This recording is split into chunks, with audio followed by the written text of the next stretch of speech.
I have a very short video for you today on diversity patrols, scanning citations for victims. Victims, of course, official victims, but always with a capital V, are those people who are supported by our elites and so forth of having anything that goes wrong with them or about them not being their fault, but the fault of official oppressors, like white men who cause all the ills in the world or so forth. But I have to open this diatribe, I guess you want to call it, with some sad news. I had a paper rejected, and I wanted to read you the quote I got from a reviewer. And the reviewer said, "Although your cure for cancer seems genuine, it would likely help people suffering from that dread disease. You did not cite even one black transsexual migrant with an orientation towards minors. And you gave yourself no help at all by being a white man. Therefore, I'm recommending rejecting the paper." I have to accept this judgment because, of course, no paper would count unless you had genuine perverts and lunatics and other assorted victims cited in the results, because otherwise, what good is your paper? Now, this, of course, is all in fun, but it comes from the Nature, the world's most preeminent science journal, Nature, in their paper, Citation Diversity Statements. And I'm going to read you a small quote from it, very, very brief. "Since taking office in January of this year, Hitler himself, the literally Hitler administration, no, Trump, the Trump administration has taken actions to limit, if not outright dismantle, diversity, inclusion, and equity, DIE efforts, in federally funded and academia in the U.S. Grants for research that explicitly study DIE issues, such as inequality, or that include a DIE component, such as an explicit aim to test diverse cohorts, have been paused or canceled, and universities have been threatened with losing federal funds if they promote DIE. Well, my sad duty to report to you is the Trump administration's arguments have largely been in vain and are futile. There's been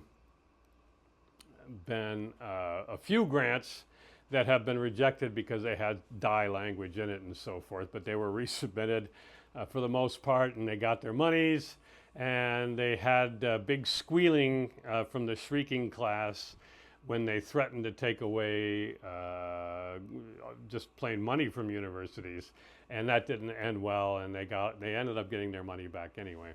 So the fear that Nature is painting, although it sounded good, didn't happen, unfortunately.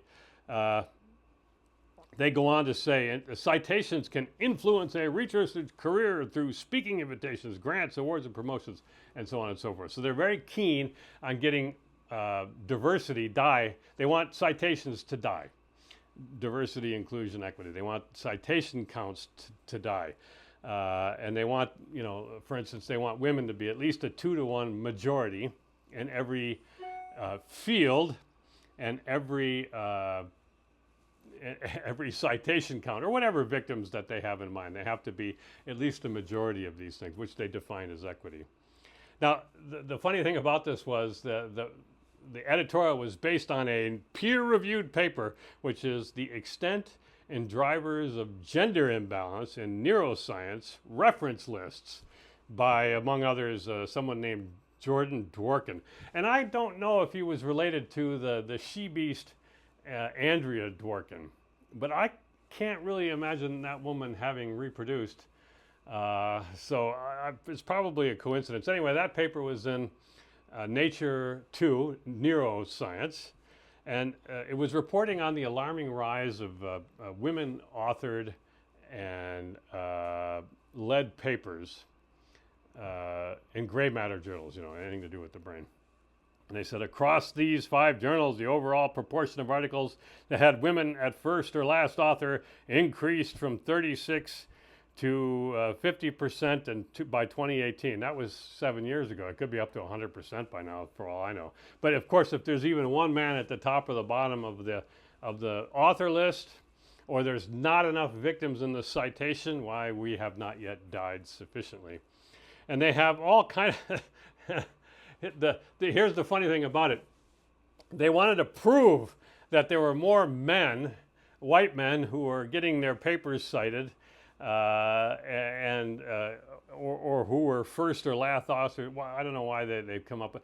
It used to be everybody was first author. That was the most important person. Then they decided, like the professors wear ripped jeans or something like that to show that they're a member of the proletariat and, with them and so forth. So they decided to go slumming and put their names last on papers.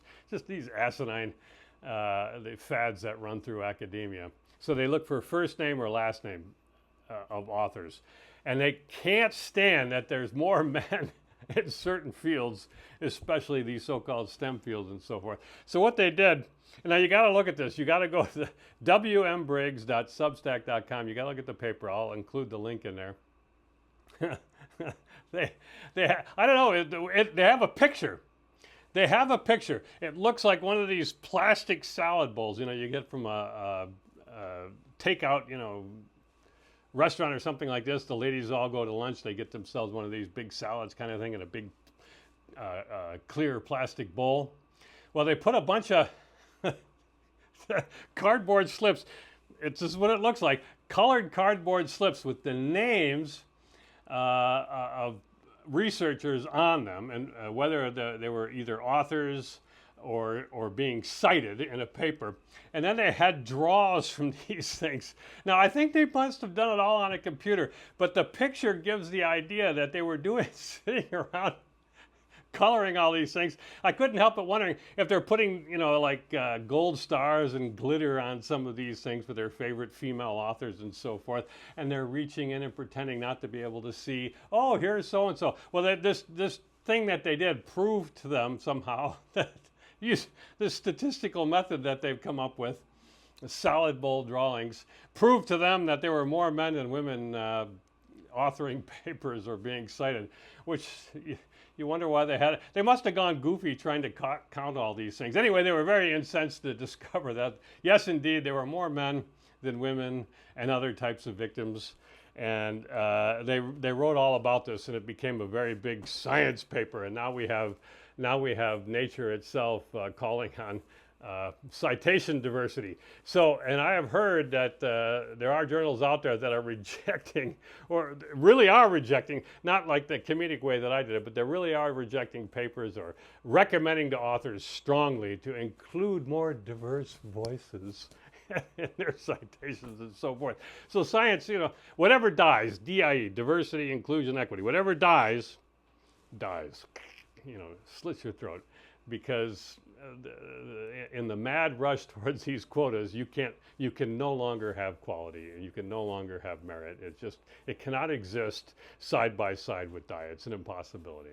All right, that's it for now. There'll be a link down below. You can look at the link. Go to wmbriggs.substack.com, and you can go to read all about this. And I promise you, I was telling you the truth about these salad bowls. Whether they used them or not, I don't know. But that's the cartoon that they gave of this, so you'll see for yourself. All right, thanks very much for listening.